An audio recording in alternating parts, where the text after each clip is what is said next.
नमस्कार मित्रांनो, आज आपण जाणून घेणार आहोत स्वामी समर्थ यांच्या आयुष्यातील 5 असे चमत्कार जे आजपर्यंत विज्ञानालाही पूर्णपणे समजलेले नाहीत.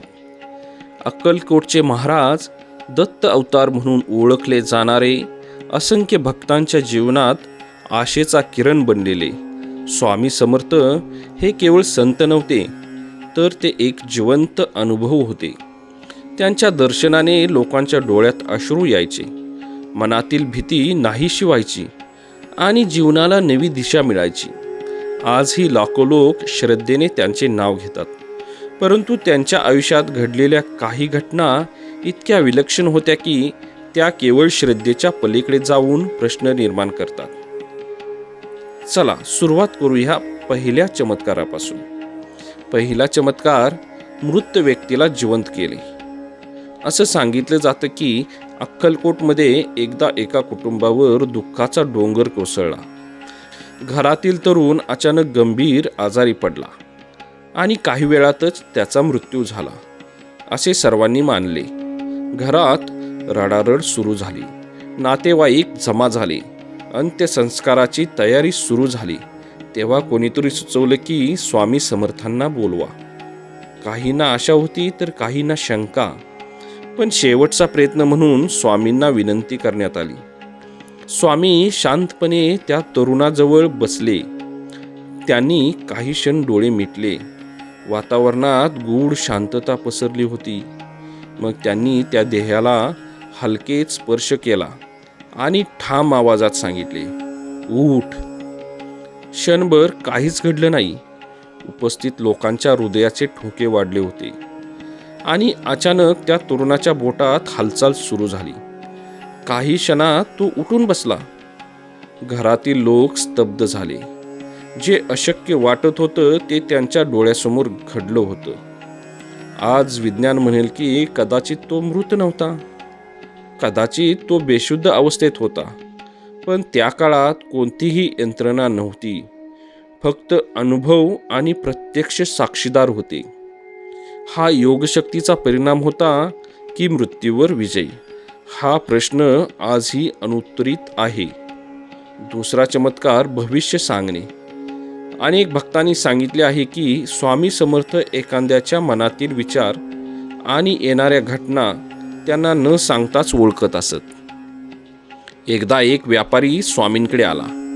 तो वरून नम्र होता, पण मनात शंका घेऊन आला होता. स्वामी अचानक म्हणाले, तुझी चिंता दूर होईल, घरातील संकट टळेल. तो व्यापारी थरारला, कारण त्याच्या घरात मोठं संकट उभं होतं आणि तो मनात सतत त्याच विचारात होता. काही दिवसात त्याचं संकट खरंच टळलं. अनेक वेळा स्वामी एखाद्याला म्हणायचे, तुझं काम होईल, आणि काही दिवसात अडलेले काम पूर्ण व्हायचं. आज मानसशास्त्र सांगेल की चेहऱ्यावरील भाव, हालचाली यावरून अंदाज लावता येतो, पण जेव्हा शेकडो वेळा अचूक भविष्य सांगितले जाते तेव्हा तो केवळ अंदाज राहत नाही. तिसरा चमत्कार, एकाच वेळी 2 ठिकाणी दर्शन. अनेकांनी सांगितले आहे की स्वामी समर्थ एकाच वेळी 2 वेगवेगळ्या ठिकाणी दिसले. एक भक्त अक्कलकोटमध्ये त्यांच्या चरणी होता. त्याचवेळी त्यांच्या गावातील लोकांनी सांगितले की स्वामी तिथे आले आणि त्यांनी संकटातून वाचवले. मानवी शरीर एका वेळी एकाच ठिकाणी असू शकते असे विज्ञान सांगते. मग हे कसे शक्य झाले?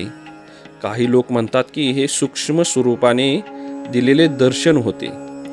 काही म्हणतात की ती सामूहिक भावना होती. पण जे लोक त्या क्षणी उपस्थित होते त्यांच्या मते ते पूर्णपणे खरे होते. चौथा चमत्कार, असाध्य रोगावर मात. अनेक भक्तांनी सांगितले आहे की गंभीर आजार स्वामींच्या कृपेने बरे झाले. काहींना औषधांनी आराम मिळाला नव्हता, पण स्वामींच्या आशीर्वादानंतर त्यांची प्रकृती सुधारली. श्रद्धा आणि मनोबल यांची शक्ती मोठी असते.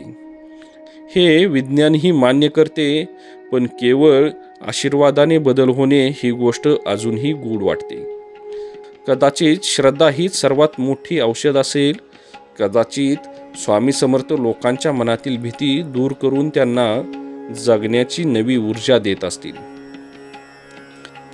5वा चमत्कार, मनातील विचार ओळखणे.